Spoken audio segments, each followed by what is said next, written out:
Alléluia. Amen. Alléluia, ça me réjouit. Est-ce qu'on peut lever juste nos mains?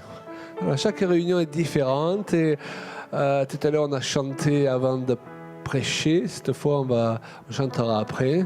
Il n'y a pas de règle absolue. Seigneur, nous voulons te bénir, nous voulons ouvrir nos cœurs parce que ta parole, tu l'envoies pour nous guérir et nous ne voulons pas passer à côté de ce que tu veux nous dire ce matin. Et donc nous te disons, parle Seigneur, tes serviteurs écoutent. Alléluia. Et que chacun nous puissions retransmettre ce que tu nous dis selon qui nous sommes, sans essayer de ressembler ou d'être l'autre. Et nous te bénissons pour le cadeau de l'unicité que tu nous as faite au nom de Jésus. Amen. C'est vrai, le plus mauvais calcul qu'on puisse faire, c'est d'essayer d'être quelqu'un d'autre. Et le plus de mal qu'on puisse faire parfois à une personne, c'est d'essayer de la motiver à essayer d'être nous. Amen. Donc, Dieu a placé des ministères, qu'ils soient pastoraux ou qu'ils soient itinérants, pour aider les autres à trouver leur propre identité et leur propre appel. Pas pour en faire des doubles de Pasteur Prince ou de Claude Payan. Est-ce que vous comprenez ? Parfois, certaines personnes vont dans une école biblique pour se former, ils reviennent, ils sont déformés. Et c'est pas ce que Dieu veut pour notre vie, ok ? Dieu veut qu'on apprenne à connaître quel est l'appel qu'il a placé sur notre vie. On ne va pas prêcher comme celui qui nous a enseigné, on ne va pas obligatoirement prophétiser de la même façon, mais ce qui importe, c'est que nous développions ce cadeau de l'unicité. Vous êtes chacun unique, Dieu ne fait pas de préférence, et pendant qu'on est sur cette terre, bien, comprenons à réaliser qui est Dieu, mais aussi, comme l'a dit Julia, qui nous sommes en lui. Parce que ça ne suffit pas parfois de comprendre qui est Dieu. Il faut qu'on comprenne qui veut être à travers nous. Amen. Et nous avons abordé, et nous continuons à aborder ce sujet du prophétique, parce que prophétiser signifie transmettre son inspiration. Donc, nous avons vu hier soir qu'on peut transmettre son inspiration par des paroles prophétiques. Nous avons vu tout à l'heure que ces paroles peuvent être un simple encouragement. Une parole went, ça veut pas dire que tous les encouragements sont prophétiques, mais il y a des moments où c'est particulièrement ouin. Ça peut être aussi des paroles qui amènent une parole de connaissance, une parole de sagesse. Alléluia.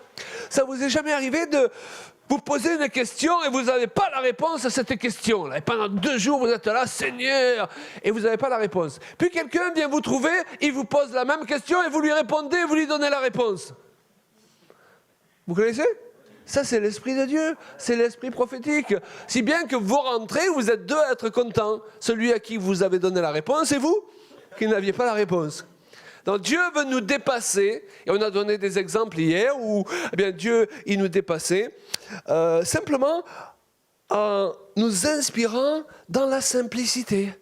Comme l'exemple de mon épouse, à un moment donné, qui se lève et qui dit... Oui, dans l'exemple cité hier, moi je ne veux pas louer, je veux acheter. Alléluia. Et il faut qu'on apprenne à reconnaître la voix de Dieu dans les choses simples. Parfois nous attendons toujours que Dieu nous parle comme à Moïse dans les 10 commandements. Vous savez, Moïse. Mais la Bible nous dit que la parole de Dieu c'est un léger murmure aussi. Amen. Dieu veut nous parler de diverses manières.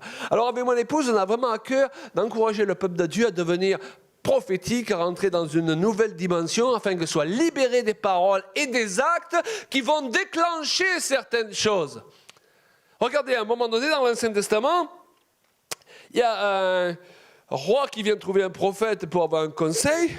Il est confronté à une bataille et le prophète lui dit « Tu sais ce que tu vas faire ? Tu vas prendre un arc et des flèches et tu vas taper par terre. » Et certainement, le roi, il se dit « Bon, si ça peut lui faire plaisir, hein, bon. » Il ne le prend pas trop au sérieux. Et le prophète se tourne vers lui et lui dit « Tu vois, tu as juste tapé 3 fois, tu vas vaincre 3 fois tes ennemis. » Mais si tu avais vraiment pris à cœur la parole que je t'ai donnée et que tu avais tapé pendant un moment avec conviction, tu les aurais vaincus complètement. Donc il y a des actes prophétiques qui libèrent la puissance de Dieu. Et lorsque nous sommes confrontés au prophétique de Dieu, nous le disions ce matin, c'est pas pour être dans le flou artistique évangélique. C'est pour que ça porte des fruits. Et quand quelqu'un vous parle de la part du Seigneur, que cette parole vient vraiment de lui, et que vous la recevez, ça va engendrer automatiquement un miracle. La parole prophétique, c'est le cœur de Dieu qui parle à notre cœur et qui produit un miracle. Et quelqu'un a dit à Jésus, dis seulement une parole et pas n'importe quelle parole. Ça ne veut pas dire que toutes les paroles qu'on prononce sont prophétiques, mais dis seulement une de ces paroles spéciales là. Ça n'a pas besoin toujours d'être des discours et des phrases à n'en plus finir, mais c'est cette parole, parfois même elle n'a pas l'air extraordinaire, mais que Dieu a ointe. Vous avez vu le jour de la Pentecôte, Pierre se lève sous l'onction de l'Esprit, il ne fait pas une étude biblique de 2 heures. Il ne cite pas 50 versets bibliques à la minute. À la rigueur, quand je lis, je me dis, je fais mieux que ça en prédication quand même. Mais sa prédication était particulièrement ointe, ce qui a donné comme résultat que 3000 âmes se sont converties. Amen. Donc, ça peut être des choses simples, mais nous avons besoin que sur ces choses simples, il y ait le cachet de Dieu. Et nous devons apprendre à reconnaître le cachet de Dieu à travers les personnes qui nous parlent, sans les mépriser, parce que la Bible dit justement, ne méprisez pas les prophéties. Comment est-ce qu'on peut mépriser les prophéties? Vous savez, parfois, comment on peut? Ta femme te parle, et tu dis, oh, je la connais, ma femme, Dieu ne va pas parler à travers elle. Je le connais, mon mari, il ne peut pas être prophète de l'Éternel quand même. Mon fils, oh, c'est mon petit garçon de 10 ans. Je le connais. Ben, ça s'appelle le symptôme de Nazareth. Jésus, lorsqu'il était parmi les siens, même lui qui était Dieu marchant sur terre, ils l'ont pas pris au sérieux. Ils ont dit, on le connaît. Et parfois, même dans une église, les gens disent « Ah, ben ça, c'est notre pasteur !» Alors, ils attendent le prophète de l'année qui va passer à l'église. Parfois, il ne dit pas mieux que ce que nous enseigne le pasteur depuis des années, ok? Amen? Et c'est pour ça qu'il faut d'abord savoir reconnaître l'esprit prophétique au milieu de nous. Et les gens qu'il veut utiliser au milieu de nous.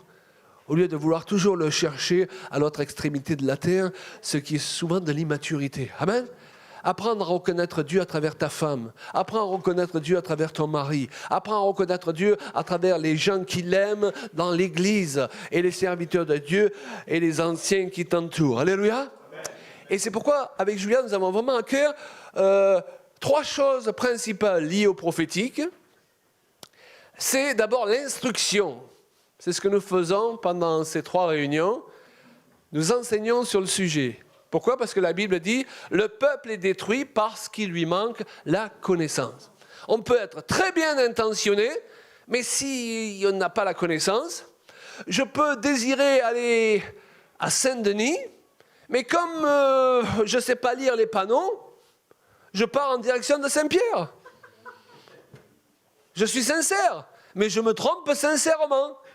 Parce que je n'ai pas la connaissance où se trouve Saint-Denis et où se trouve Saint-Pierre. Est-ce que vous me suivez? Donc être sincère, c'est important, mais ça ne suffit pas. Le peuple est détruit parce qu'il lui manque la connaissance. Et Jésus a dit, vous connaîtrez la vérité, donc vous prendrez connaissance de la vérité. Et la vérité vous affranchira. Elle vous permettra de rentrer dans une dimension dans laquelle vous ne vous trouviez pas avant de prendre connaissance de la vérité. Et l'apôtre Paul dit, la foi vient de ce qu'on entend, de ce dont on prend connaissance. Ça peut vouloir dire aussi, la foi vient de ce que je lis. Donc la foi ne vient pas de ce que je sens, elle vient de ce que je sais. C'est-à-dire quand je me lève le matin, je ne me sens pas toujours ressuscité avec Jésus. Je ne sais pas pour vous, il y a des jours, moi j'ai l'impression qu'un rouleau compresseur m'est passé dessus pendant la nuit. Hein? Vous vous levez tous les matins, oh, je me sens sauvé, je me sens rempli d'autorité. Parfois, tu sens tout le contraire. Et donc, tu es bien obligé de croire ce que la parole de Dieu te dit. Tu ne peux pas comprendre Dieu par ce que tu sens. Tu ne peux pas comprendre qui tu es devenu en Jésus-Christ par ce que tu sens. Tu peux le comprendre par ce que tu sais. Donc tu ne peux pas développer ta foi au-delà de ce dont tu prends connaissance. Est-ce que vous me suivez? Donc c'est important de venir à l'église, non pas pour réchauffer les chaises, mais pour s'instruire, pour prendre connaissance de choses qu'on ne connaissait pas avant. Il y a des couples, par exemple, ils s'aiment, mais comme disent souvent, on s'aime, mais on est comme chien et chat. Mais écoutez, il vaut mieux être comme chien et chien ou chat et chat, mais pas comme chien et chat. Donc il faut apprendre souvent, et c'est le but de la brochure que nous avons sortie, à fonctionner avec l'autre. Il y a des données qu'on peut recevoir qui peuvent nous permettre de réussir notre vie. Amen. Et pour entrer dans une nouvelle dimension du prophétique, ça commence par prendre connaissance de ce qu'est le prophétique. Et nous aimons aussi, ce que nous avons fait aussi depuis hier soir et ce matin, prendre connaissance aussi du code de la route de la vie prophétique, de peur que ce que Dieu nous a donné pour nous bénir se retourne contre nous pour nous maudire. Alléluia. Et nous connaissons tous, au sein des églises évangéliques, des gens qui prétendent être inspirés par Dieu, avoir reçu la révélation de Dieu, vouloir parler dans notre vie. Et puis chaque fois qu'ils ouvrent la bouche, ils nous démoralisent, ils nous cassent, si bien qu'on a envie de leur dire, écoute, si tu peux attendre encore 6 mois pour la deuxième prophétie, ça m'arrangerait. Ok. Et on l'a vu ce matin. Ça, c'est la démonstration générale que ce prophétique-là ne vient pas de Dieu. Donc, il faut savoir et avoir assez d'assurance dans qui nous sommes en Jésus-Christ pour savoir dire oui et non aux gens qui veulent parler dans notre vie. Amen? Sinon, nous sommes en danger dans le lieu même où nous sommes supposés nous épanouir, l'Église ou en compagnie des autres. Donc, l'instruction, le deuxième point, c'est la transmission. Vous savez, la réussite d'un ministère, c'est pas tant toutes les choses qu'il aura réussi à faire tout seul. C'est ce qu'il a réussi à transmettre aux autres. C'est ce qu'il a réussi à transmettre aux autres dans un but précis, pour qu'ils fassent aussi bien que lui, sinon mieux. Et ça demande une fibre paternelle. Amen. Et aujourd'hui, Dieu veut répandre son cœur dans nos cœurs. Son cœur de père, et son cœur de mère aussi, parce que Dieu, il a aussi la fibre maternelle. Alléluia. Et le père, qu'est-ce qu'il veut? Qui a des enfants ici? Qu'est-ce qu'il veut le père, la mère, pour ses enfants? Est-ce qu'on a envie de dire à nos enfants, essaye de ne pas faire mieux que moi quand même, hein? Non, on a envie qu'ils aillent plus loin que nous. Moi, j'ai un fils qui a fait plusieurs années à Paris d'école de guitare. Ma femme lui a enseigné tout ce qu'elle connaît vis-à-vis de sa technique, parce qu'on a 2 techniques différentes. Moi, je lui ai enseigné tout ce que je connais. L'école de musique lui a enseigné encore d'autres choses. Et aujourd'hui, il nous dépasse. Ben, je suis heureux. Mon enfant va plus loin que moi. Amen. Imaginez Jésus, qui avant de partir auprès du Père, il aurait dit à ses disciples, c'est moi le boss, hein? Celui, pendant que je ne suis pas là, qui essaye de faire plus de miracles que moi, il aura affaire à moi quand je reviens. Hein, imaginez, vous imaginez?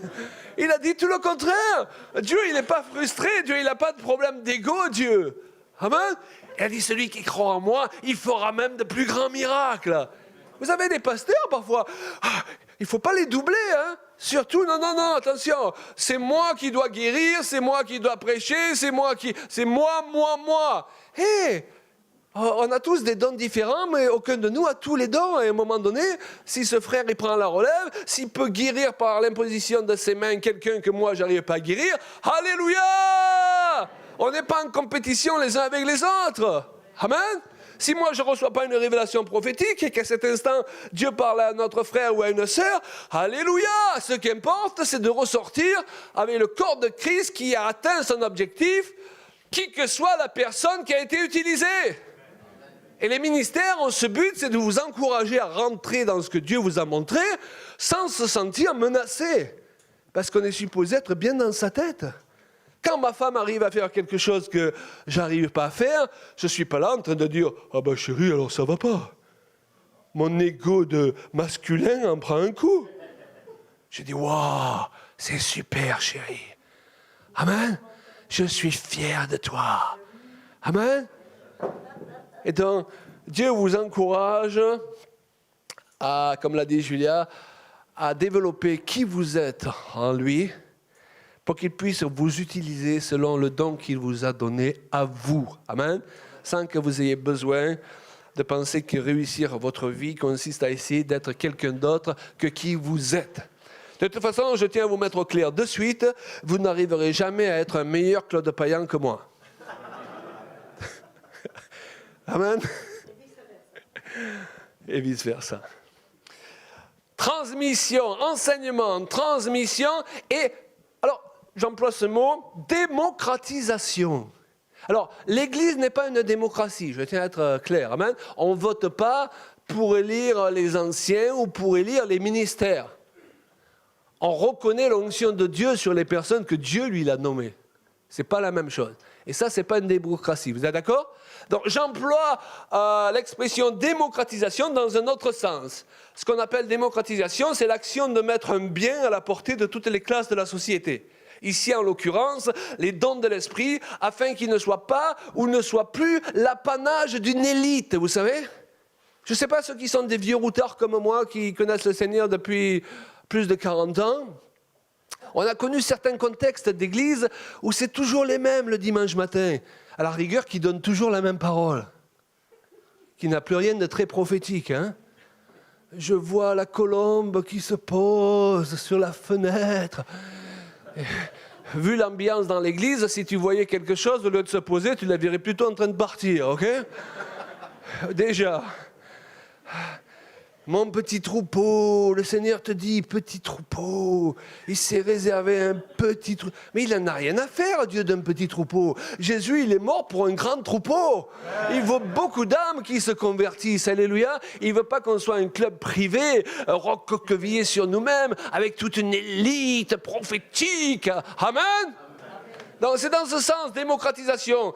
On veut enseigner le peuple de Dieu afin que chacun prenne confiance dans le don que Dieu lui a donné pour pouvoir transmettre. Parce que prophétiser signifie transmettre son inspiration. Amen. Mais je vais y revenir. Le tout est de ne pas le faire n'importe comment. Pour la bonne raison que de nombreuses personnes ont été brisées à un moment donné de leur vie parce qu'on leur a présenté à une époque comme des prophéties ou des ministères prophétiques. Alors, vous devez savoir que Dieu nous a comblés de ses dons, mais ceux-ci doivent fonctionner selon des règles bien précises, sinon c'est la catastrophe. Étant donné que nous sommes tous supposés être prophétiques, d'après l'Écriture, Paul dit, vous pouvez tous prophétiser, et que cela est aussi synonyme, je l'ai dit, de libérer la puissance du Saint-Esprit, vous comprenez que le diable n'est pas resté sans rien faire pour semer la confusion dans ce domaine particulier. Amen. Regardez, chaque fois que l'Esprit de Dieu fait quelque chose pour remettre en place des vérités ignorées, pour nous amener dans une autre dimension en tant qu'Église, le diable, il essaie de faire toute une catégorie de copies. Vous savez, à une époque, on parlait que du ministère pastoral. Puis, par la suite, le Seigneur a montré que Dieu suscite toujours des apôtres aujourd'hui, des prophètes. Amen. Et dès lors, vous avez des tas de gens que vous rencontrez. Le gars, il a ouvert une cellule maison, ça y est, il s'est proclamé apôtre. Il a donné une prophétie, il est prophète. Si bien qu'il y a une saturation au bout d'un moment. Comme disait quelqu'un avec humour, souvent tu es là dans une foule, tu envoies une pierre au hasard, tu es presque sûr d'attraper un apôtre. Tellement il y en a. Vous voyez, le diable, il veut faire en sorte que toute cette histoire, on n'y croit plus à cause des abus. Maintenant, les abus ne sont pas supposés, comme on l'a dit avec la foi, hier soir ou ce matin, remettre en question la vérité qui est à sa base. Dieu suscite toujours des apôtres, il suscite toujours des prophètes, alléluia, il suscite toujours des personnes qui sont appelées à prophétiser, à libérer sa puissance par des paroles et des actes prophétiques. Et donc, il va nous falloir discerner entre ce qui vient de Dieu et ce qui ne vient pas de lui. C'est-à-dire s'ouvrir au prophétique sans tout accepter comme étant prophétique. Il y a des personnes pour qui tout devient prophétique. Amen. Mais les prophéties de certaines personnes ne sont que la conséquence de la part de pizza en trop qu'ils ont mangé la veille. Tu sais, parfois, la veille, tu manges un peu trop, tu dors pas bien, tu as de drôles de rêves, tu as de drôles de visions, ok? Hello! Non, il ne veut pas tout recevoir comme étant prophétique. D'ailleurs, je peux continuer avec un peu d'humour. Moi, dans ce domaine prophétique, je discerne parfois ce que j'appelle les prophéties au café. Vous connaissez les prophéties au café? Vous n'avez pas enseigné le peuple sur les prophéties au café? La prophétie au café, c'est le gars qui vient le dimanche matin, il n'a pas eu son café. Et il y a des gens, quand ils n'ont pas leur café, ils sont de très mauvaise humeur. Je ne regarde personne. OK?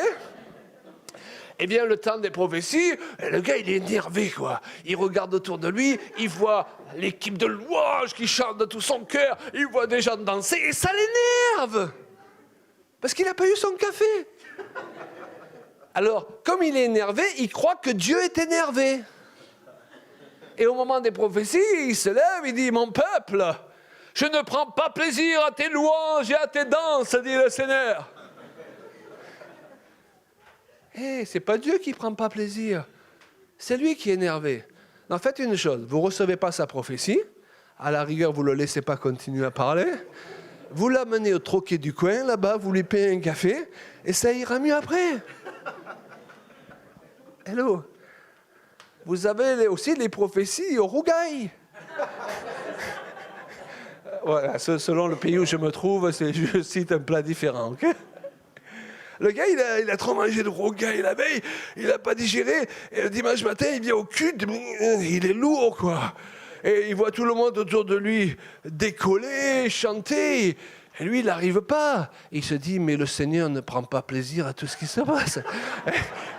Et donc, au moment des prophéties, il dit, c'est une parole du Seigneur. Mon peuple, tu es alourdi ce matin. Le Seigneur... Mais ce n'est pas le peuple qui alourdit, c'est lui. Donc, vous le prenez sur le côté, vous lui donnez un cachet là, qu'il aide à digérer, puis vous le ramenez dans le culte après. Alléluia.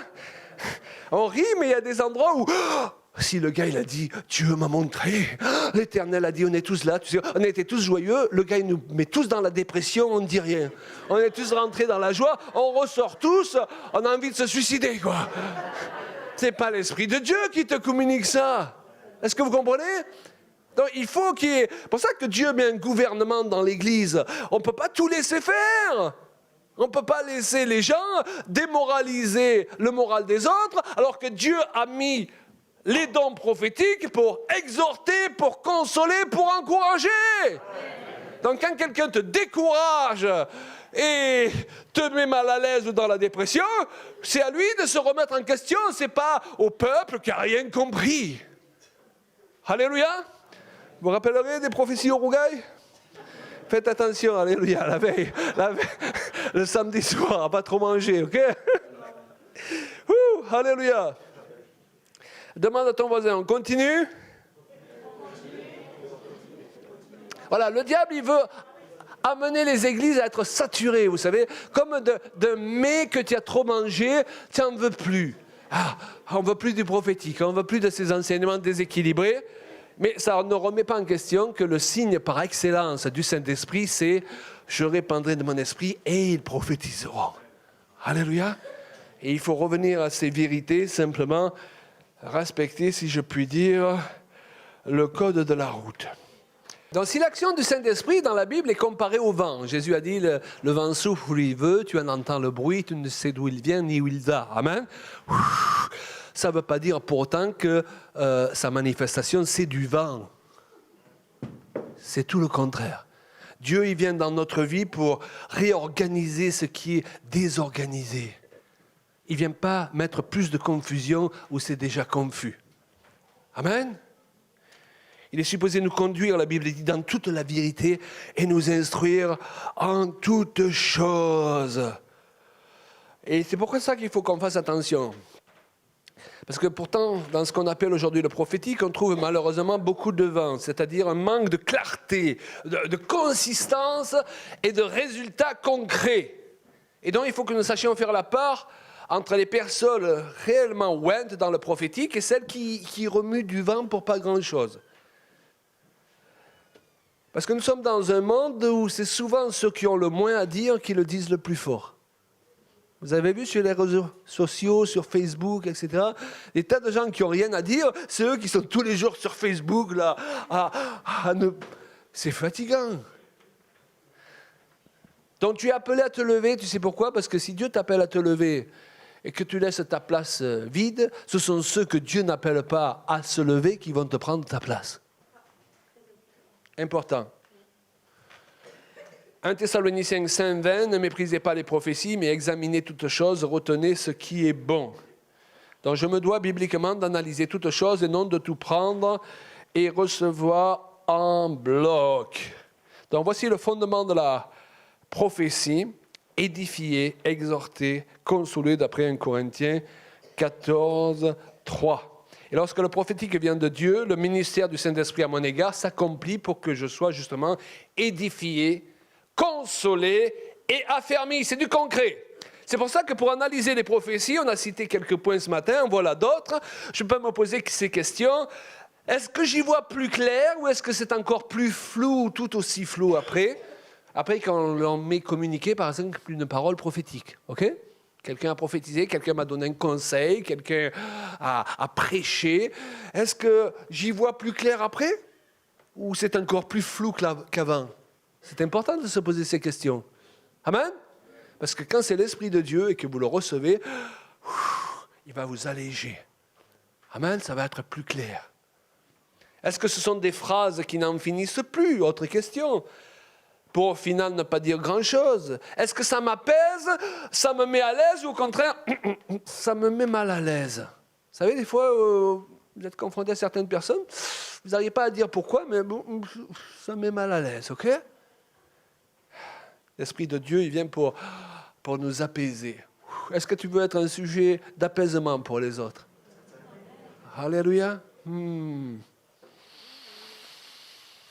Nous devons être connus comme des personnes qui décompliquons la vie des autres.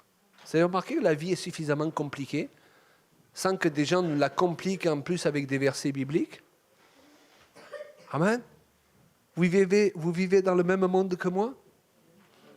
C'est suffisamment compliqué dehors. Quand on vient dans l'église, ce n'est pas pour que ça devienne plus compliqué. C'est pour que quand on ressorte, notre vie compliquée, c'est décompliqué. Alléluia. On ressort dans ce monde renouvelé et rempli de force. Parfois, vous avez certains chrétiens on dirait qu'ils raisonnent un peu comme ça. Donnez-moi quelque chose de simple et je vous le rends compliqué en 5 minutes. Alors que notre appel, c'est tout le contraire. C'est de prendre ce qui est compliqué dans la vie des gens et de le rendre simple. Est-ce que je suis connu comme quelqu'un qui décomplique la vie des autres? C'est-à-dire, les gens ont envie d'être dans mon entourage parce qu'ils savent qu'à un moment donné, j'aurai toujours la bonne parole pour remonter le moral, pour guérir, pour mettre un baume sur leur cœur. Ou alors, ils me connaissent plutôt comme quelqu'un de légaliste qui dégaine les versets bibliques 10 à la minute. La Bible dit, la Bible dit, la Bible. OK? Mais à la fin, je suis démoralisé. Est-ce que vous me suivez?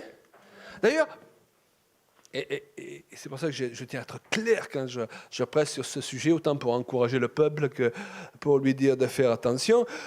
Quand j'étais jeune chrétien et jeune pasteur aussi, j'étais impressionné par les gens qui disaient « La Bible dit, la Bible dit, c'est scripturaire, c'est pas scripturaire. » Vous savez ce qui m'a décomplexé?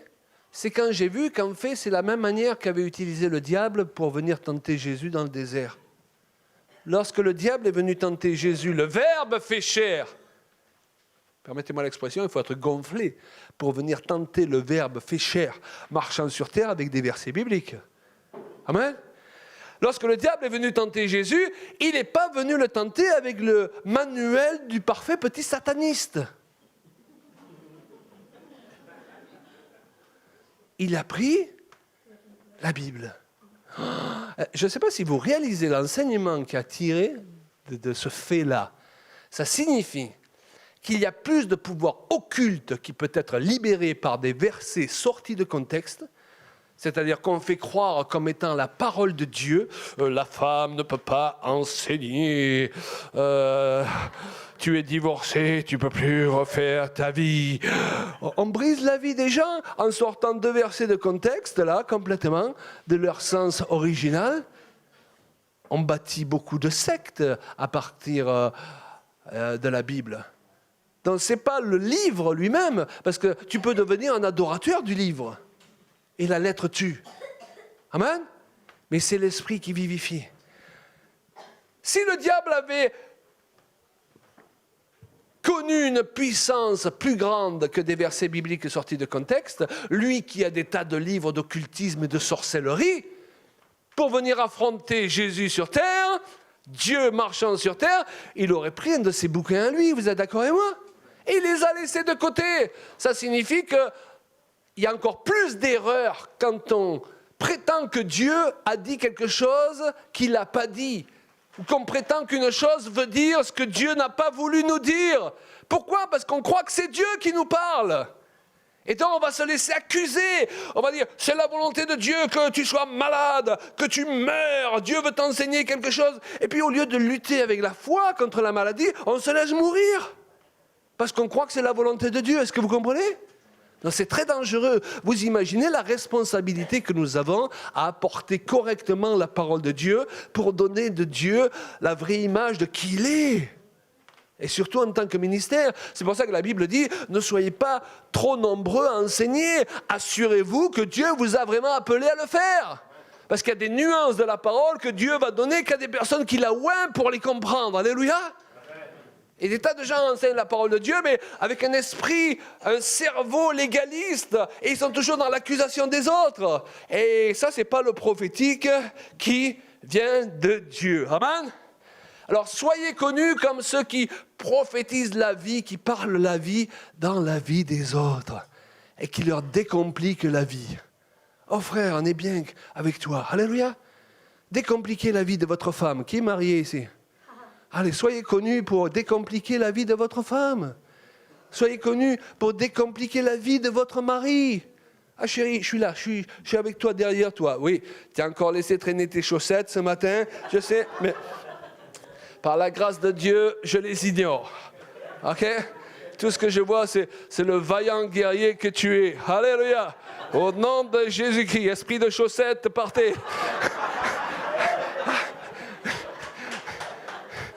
Amen. Mais il y a des gens qui focalisent juste sur les défauts de l'autre. Mais votre conjoint, c'est une créature merveilleuse. Il n'a pas que des défauts. Est-ce que vous comprenez? Dans le matin, là, choisissez de voir la vaillante guerrière, le vaillant guerrier. Amen. Il y a le parler en langue de certaines chrétiennes. Tu sais ce que c'est? C'est gna gna ni, gna gna gna. Gna gna ni, gna gna gna. Le parler en langue comme ça, toute la journée. Ça n'encourage pas trop le mari. Amen. Et puis il y a des maris qui sont toujours dans l'accusation. Oh mais chérie, mais pourquoi tu as 4 enfants, tu sais, le gars il rentre. Mais pourquoi la maison est en désordre? Ben, tu sais ce que tu vas faire? Tu vas garder les enfants le week-end. Hein? Et puis je suis presque sûr qu'au milieu du week-end, tu vas m'appeler, chérie, viens me sauver. C'est si facile de juger l'autre. Est-ce que vous comprenez? Donc nous sommes appelés à proclamer des paroles de vie. Et avant de vouloir proclamer des paroles de vie dans toute l'île de la Réunion, commençons à proclamer des paroles de vie dans notre maison. Chaque jour, dire à notre femme, « Tu es belle, chérie. » Alléluia. Ah oui, mais j'ai pris 3 kilos. Mais on s'en fout des 3 kilos. J'ai perdu 3 kilos. Mais je t'aime pas pour les kilos en plus ou les kilos en moins. Je t'aime pour qui tu es. Et pour moi, tu es belle, tu es formidable. Alléluia. Vous savez, nous sommes le premier instrument de guérison pour l'autre. Les gens vont devenir le Seigneur, ils se sont fait parfois humilier de toutes les façons possibles et imaginables. Ils arrivent à Christ, ils ont l'impression qu'ils sont personne. Ils ont besoin d'un pasteur qui leur dit combien ils ont de la valeur. Et si tu te maries, tu as besoin d'être marié avec quelqu'un qui tous les jours va être là, l'instrument de Dieu pour ta guérison, et non pas l'instrument du diable pour ton accusation. Amen? Ça, c'est un peuple prophétique. Et tes paroles vont produire un fruit à un moment donné. Tu sais, quelqu'un qui est découragé, et qui croit qu'il est moche, qu'il ne vaut rien, si tu lui dis tous les jours qu'il est beau, que tu l'apprécies, qu'il est intelligent, qu'il va réussir à un enfant, mais à un moment donné, ça va pénétrer en lui, et il va lui arriver selon ce que tu prophétises sur sa vie. Mais beaucoup d'enfants, ils ont grandi avec leurs parents qui ont essayé de les faire changer à coups de reproches. Tu es nul, tu n'y arriveras jamais. Ah, et c'est pas comme ça. Ça, c'est prophétiser l'échec. Amen. Donc, attention au langage qui sort de notre bouche.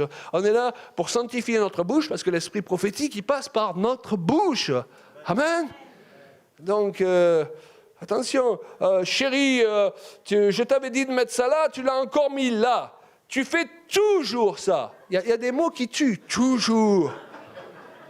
Tu as encore fait ça. Ça, c'est bien toi.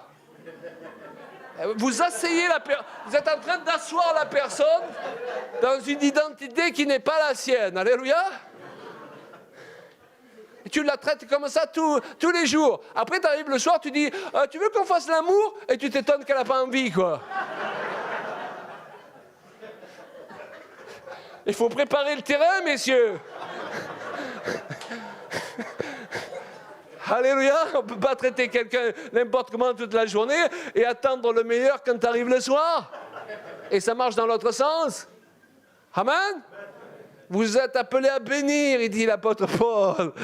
On va ressortir de ce lieu, on va exercer notre pouvoir de bénir. Alléluia.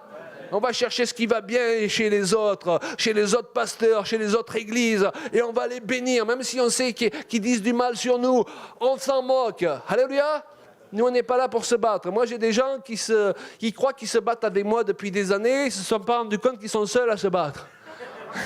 Parce qu'ils se battent et moi, je les bénis. Amen. Parfois, mon épouse, elle dit, tu vois, cette personne-là, voilà, elle nous en voulait, elle est dans les difficultés. Si on lui a envoyé un chèque, alléluia, on l'a béni, on lui envoie un chèque. On va agir dans le sens contraire de toujours rendre, vous savez. Et pareil dans le couple. Tu as vu dans le couple, si chaque fois que l'autre il s'est raté, il faut renchérir. Vous savez, c'est mettre de l'huile sur le feu. Et vous avez beaucoup de gens qui finissent d'ailleurs par divorcer. Et quand ils réfléchissent des années après, même si certains ont de vraies raisons de le faire, parce qu'ils vivent l'enfer à la maison, je ne parle pas de ces cas-là, mais il y a des tas de gens qui, des années après, ils réfléchissent, mais pourquoi finalement on en est arrivé là? Et quand vous prenez le problème du départ, c'était le poulet qui était trop cuit. Alors, le gars est rentré du travail, il avait envie de bien manger, et quand il arrive chez lui, il voit une grosse fumée, et sa femme, elle a brûlé le poulet. Alors il lui dit, oh chérie, ça va pas, vraiment, j'avais vraiment envie de manger un bon poulet, là, tu l'as fait brûler, ça c'est bien toi, hein. Et la femme lui dit, ben, t'avais qu'à te le faire. Cuire toi-même ton poulet, ouais, hop, pique. Et là, le gars, alors, il dit quelque chose, messieurs, qu'il ne faut jamais dire. Il dit, si c'était ma mère, oh là là, vous avez déclenché les hostilités. Je ne sais pas comment vous allez vous en sortir, là. Et la femme a dit, mais retourne chez ta mère. Oui. Bon, après, le soir, on se couche, mais on veut punir l'autre, vous savez. Voilà, donc, s'il essaie de se mettre un peu près de nous dans le lit, on veut qu'il soit puni quand même, ok? On dit, bon, ça va aller. Demain, ça ira mieux, on va se coucher, ok? Et demain, on va se lever, on fera comme si rien n'était. Mais tu ne sais pas que pendant la nuit, le diable, il a travaillé. Parce que la Bible dit que le soleil ne se couche pas sur ta colère. Et tu te lèves le lendemain, tu ne sais pas pourquoi, ton cœur, il est devenu plus dur. Et son cœur, il est devenu plus dur. Et donc tu pensais, on va se lever, faire comme si rien n'était, et on se lève et on ne se parle pas. Et après, il arrive le repas, on lui tend un mot, fais-moi passer le sel. Parce qu'on ne va même pas lui adresser la parole, ok? Il nous a blessés la veille. Et puis on s'est dit, bon, ça va s'arranger dans la semaine. Et puis, le jour se convertit en semaine, les semaines se convertissent en mois. Pour certains, les mois se convertissent en années. Tiens, on parlait avec des personnes, là, et pourtant, serviteurs de Dieu, et on apprend que ça fait 9 ans qu'ils vivent comme des étrangers. Et le gars, il prêche l'évangile. Il y a quelque chose qui ne va pas. OK? Et un jour, on se réveille et on n'a plus rien de commun avec la personne qui partage notre lit. Et c'est parti de quoi? Ce n'était pas quelque chose de si important que ça. Et puis si on y réfléchit, on a été vaincu par un poulet. Il n'y a rien de glorieux à ça. Il n'y a vraiment rien de glorieux. Est-ce que vous comprenez? À la rigueur, que tu sois dans la persécution, bon, ok, pour la gloire de Dieu, mais là, il n'y a rien de glorieux. Non, il faut qu'on élève le niveau. Quand l'autre, il se rate, c'est l'occasion de montrer la miséricorde de Dieu. C'est pas grave, chérie. Amen, c'est pas grave. Ça nous arrive à tous de faire des erreurs. Amen. Je me rappelle un jour, lorsqu'on était plus jeunes, il nous restait, à l'époque c'était les francs, mais on dira 50 €. Et il pleuvait, on était dans notre voiture, ma femme ouvre la voiture, elle part vite faire 2 courses, je l'attends, et d'un coup elle revient, toute penote, elle dit, je viens de perdre les 50 €. Je lui ai dit, bon, mais va chercher si tu les retrouves. Elle est vite repartie voir si elle les trouvait. Et puis, dans ce moment-là, ça commençait à monter en moi. Il ne restait que 50 €, ok? Je commençais à réfléchir à tout ce que j'allais lui dire de désagréable lorsqu'elle allait revenir, ok? Et là, le Saint-Esprit, d'un coup, il parle à mon esprit. Il me dit, et toi, tu n'as jamais perdu de l'argent? Alors, j'ai fait comme si je n'entendais pas. Des fois, on fait comme si on n'entend pas, quand c'est nous. Et puis après, il a réussi à me convaincre, ok? Et je me suis dit, mais oui, si c'est moi si je la juge, je peux me juger aussi. Et quand elle est revenue, elle m'a dit, j'ai pas trouvé l'argent. Et je lui ai dit avec tout l'amour, c'est pas grave, chérie. Amen. Eh bien, vous voulez savoir, ce jour-là, j'ai gagné ma femme. 50 € pour l'amour de sa femme, c'est pas cher.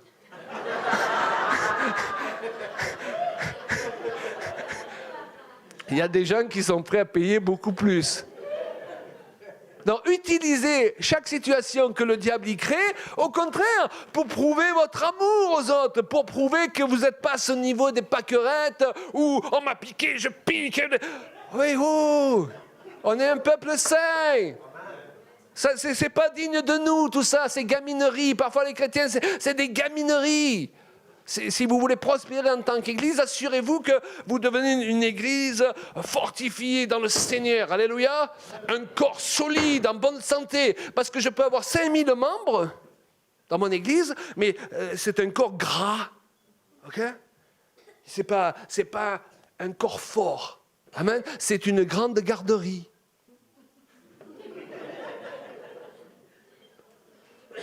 Amen. Et qu'est-ce qu'ils font les enfants dans une garderie? Ils se battent. Hein? Ça c'est à moi, non c'est à moi. Rends-moi mon jouet. Ils se battent à coups de biberon. Et le diable, ça lui fait pas peur les coups de biberon sur la tête. Ce qui lui fait peur, c'est les hommes et les femmes qui ont l'épée de l'esprit. Alléluia.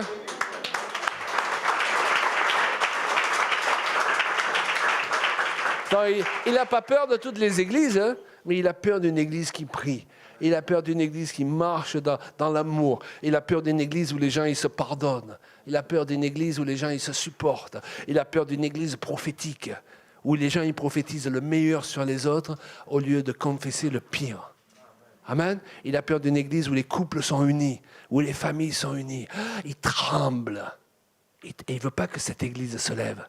C'est pour ça qu'il fait tant d'efforts pour diviser, pour détruire, pour faire que les gens qui se lèvent pour prophétiser, ils vont prophétiser en cachette. Ok?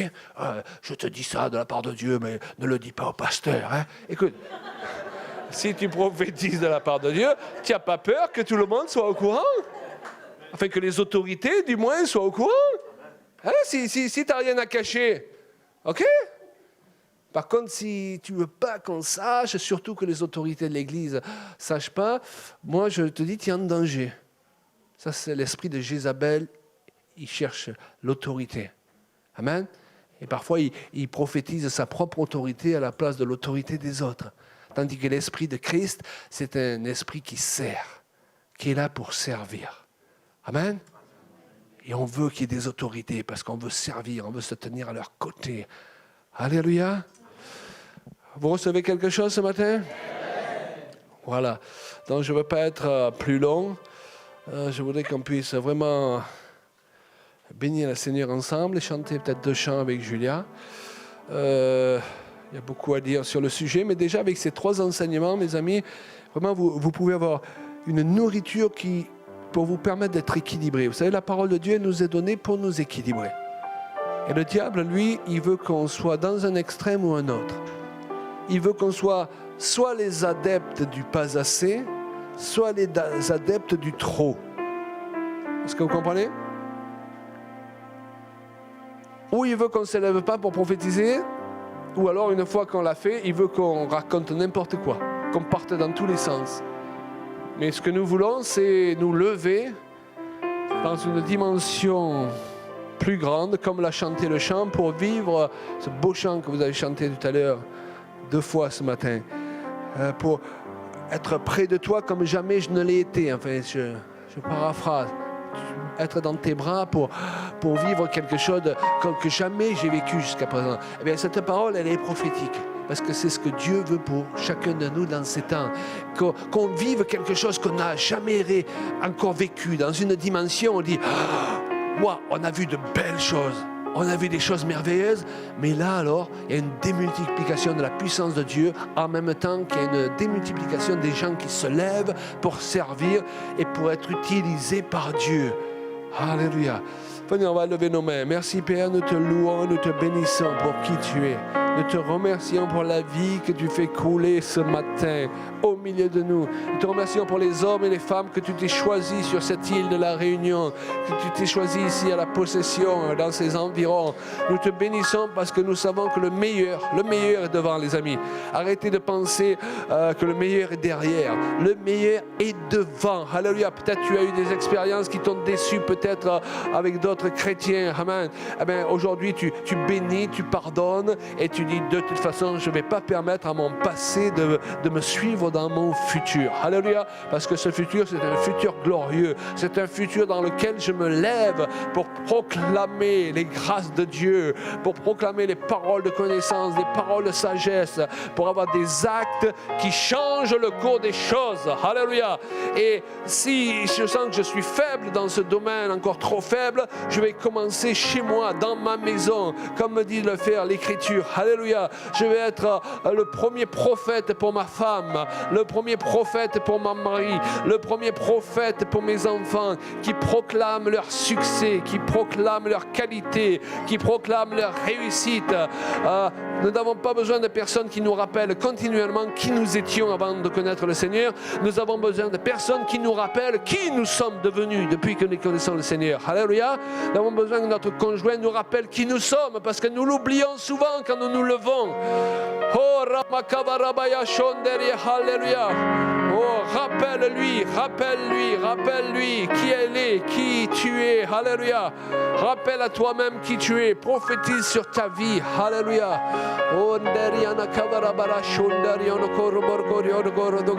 Peut-être les hommes ont prophétisé l'échec. Peut-être même tes parents ont prophétisé l'échec. Mais Dieu se lève et il a d'autres paroles sur ta vie. Et tu choisis les paroles de Dieu. Alléluia. C'est les paroles de Dieu qui s'accomplissent pour toi. Ce sont des paroles de vie. Et la Bible dit que celui qui appelle les choses qui ne sont pas comme si elles étaient, il vous finit par les voir s'accomplir. Appelez les choses qui ne sont pas comme si elles étaient. Alléluia. Au nom de Jésus. Au nom de Jésus. Amen.